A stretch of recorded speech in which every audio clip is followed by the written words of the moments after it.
Breaking news ಬರ್ತಾ ಇದೆ, ಬನ್ನಿ ನೋಡೋಣ.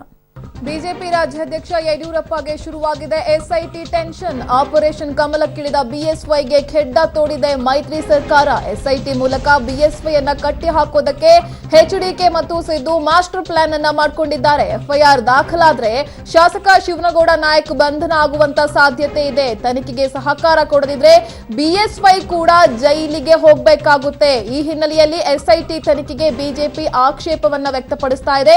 ನ್ಯಾಯಾಂಗ ಅಥವಾ ಸದನ ಸಮಿತಿ ತನಿಖೆಗೆ ಬಿಜೆಪಿ ಪಟ್ಟು ಹಿಡಿದು ಕುಳಿತಿದೆ. ಪ್ರತಿಪಕ್ಷಗಳ ಪಟ್ಟಿಗೆ ಸ್ಪೀಕರ್ ರಮೇಶ್ ಕುಮಾರ್ ಮಣಿತಾರ ಗೊತ್ತಿಲ್ಲ. ಈಗಾಗಲೇ ಕಲಾಪವನ್ನ ಅರ್ಧ ಗಂಟೆಗಳ ಕಾಲ ಮುಂದೂಡಿಕೆ ಮಾಡಲಾಗಿದೆ. ಈಗ ಕೊಟ್ಟಿರುವಂತಹ ರೂಲಿಂಗ್ ವಾಪಸ್ ಪಡಿತಾರಾ? ಮತ್ತೆ ಸದನ ಕಲಾಪ ಶುರುವಾದ ಬಳಿಕ ಯಾವ ರೀತಿಯ ನಿರ್ಧಾರವನ್ನ ಇಲ್ಲಿ ಸ್ಪೀಕರ್ ರಮೇಶ್ ಕುಮಾರ್ ಅವರು ತೆಗೆದುಕೊಳ್ತಾರೆ ಅನ್ನೋದು ಕೂಡ ಬಹುದೊಡ್ಡ ಪ್ರಶ್ನೆಯಾಗಿ ಕಾಡ್ತಾ ಇದೆ. ದೋಸ್ತಿ ಸರ್ಕಾರವನ್ನ ಉಳಿಸಿಕೊಳ್ಳೋದಕ್ಕೋಸ್ಕರ ಈ ರೀತಿಯ ಮಾಸ್ಟರ್ ಪ್ಲಾನ್ ಅನ್ನ ಸಿದ್ದು ಮತ್ತು ಎಚ್ಡಿಕೆ ಮಾಡಿದ್ದಾರೆ ಅನ್ನೋದು ಕೂಡ ರಾಜಕೀಯ ಪಡಸಾಲೆಯಲ್ಲಿ ಕೇಳಿ ಬರ್ತಾ ಇರುವಂತಹ ಮಾತು. ಮತ್ತೊಂದು ಕಡೆ ಯಾವುದೇ ಕಾರಣಕ್ಕೂ ಕೂಡ ಎಸ್ಐಟಿ ತನಿಖೆ ಆಗಬಾರದು, ಒಂದು ನ್ಯಾಯಾಂಗ ತನಿಖೆ ಆಗಬೇಕು ಅಥವಾ ಸದನ ಸಮಿತಿಯನ್ನ ರಚನೆ ಮಾಡಬೇಕು ಅಂತ ಹೇಳಿ ಬಿಜೆಪಿಗರು ಇದೀಗ ಆಗ್ರಹಿಸ್ತಾ ಇದ್ದಾರೆ. ಈ ನಿಟ್ಟಿನಲ್ಲಿ ಈ ಎಲ್ಲಾ ಇದನ್ನು ನೋಡಿಕೊಂಡು ಸ್ಪೀಕರ್ ಮಣಿತಾರ ಅನ್ನೋದು ಬಹುದೊಡ್ಡ ಪ್ರಶ್ನೆ.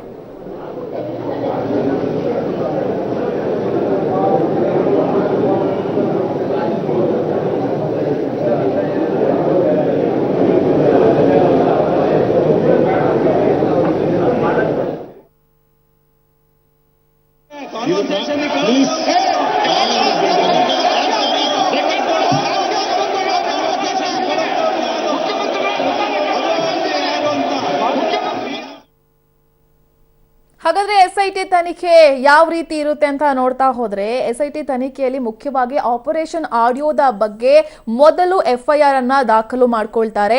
ಆಪರೇಷನ್ ಹೇಗೆ ತನಿಖೆ ಮಾಡ್ತಾರೋ ಹಾಗೆ ಎಸ್ಐಟಿ ತನಿಖೆ ಕೂಡ ಇರುತ್ತೆ. ಆಪರೇಷನ್ ಆಡಿಯೋ ಬಗ್ಗೆ ಮೊದಲು ಎಫ್ಐಆರ್ ದಾಖಲಾಗುತ್ತೆ. ಪೊಲೀಸರು ಹೇಗೆ ತನಿಖೆಯನ್ನ ಮಾಡ್ತಾರೋ ಹಾಗೆ ಎಸ್ಐಟಿ ತನಿಖೆಯನ್ನ ಮಾಡ್ತಾರೆ. ಅದರ ಜೊತೆಗೆ ಕ್ರಿಮಿನಲ್ ಕೇಸಿನ ತರಹ ಪ್ರಕರಣದ ತನಿಖೆ ಆಗಬಹುದು. ಕ್ರಿಮಿನಲ್ ಕೇಸಿನ ಹಾಗೆ ಪ್ರಕರಣದ ತನಿಖೆ ಆಗುವಂತ ಚಾನ್ಸಸ್ ಇದೆ.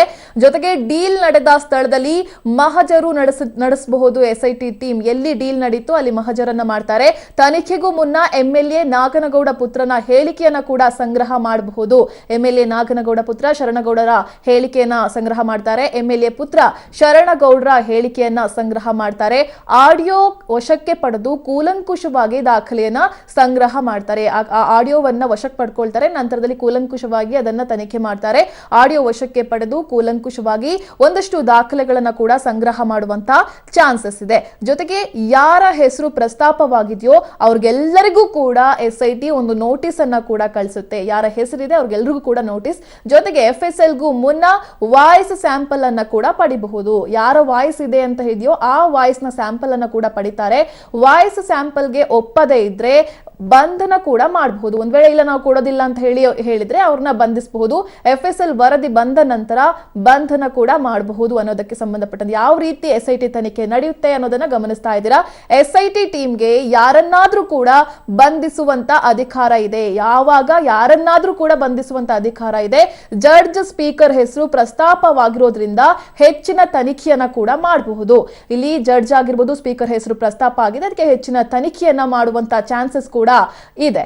ಅದರ ಬೆನ್ನಲ್ಲೇ 50/25 ಅಂದ್ರೆ 50ರಿಂದ 25 ಕೋಟಿ ಪ್ರಸ್ತಾಪ ಆಗಿರೋದ್ರಿಂದ ಇಡಿ ಅಥವಾ ಐಟಿಗೂ ಕೂಡ ಈ ಪ್ರಕರಣವನ್ನ ಒಪ್ಪಿಸಬಹುದು. ಈ 50ರಿಂದ ಜೊತೆಗೆ 25 ಕೋಟಿ ಪ್ರಸ್ತಾಪ ಆಗಿರೋದ ಕಾರಣ ಐಟಿ ಆಗಿರ್ಬೋದು, ಇಡಿಗೂ ಕೂಡ ತನಿಖೆಗೆ ಒಪ್ಪಿಸಬಹುದು. ಎಸ್ಐಟಿ ತನಿಖೆಯ ಬಳಿಕ ಸರ್ಕಾರಕ್ಕೆ ಈ ಒಂದು ವರದಿಯನ್ನ ಸಲ್ಲಿಕೆ ಮಾಡ್ತಾರೆ. ಕೋರ್ಟಿಗೂ ಚಾರ್ಜ್ ಶೀಟ್ ಸಲ್ಲಿಕೆ ಮಾಡಬಹುದು. ಎಸ್ಐಟಿ ಕೋರ್ಟಿಗೂ ಕೂಡ ಚಾರ್ಜ್ ಶೀಟ್ ಅನ್ನ ಸಲ್ಲಿಕೆ ಮಾಡುವಂತಹ ಚಾನ್ಸಸ್ ಇದೆ. ಈ ಎಲ್ಲಾ ರೀತಿಯಲ್ಲಿ ಎಸ್ಐಟಿ ತನಿಖೆ ನಡೆಯುತ್ತೆ. ಅವ್ರು ಹೇಳಿದರೆ ಕಳಿಸಿದ್ದೇವೆ ಅಂತ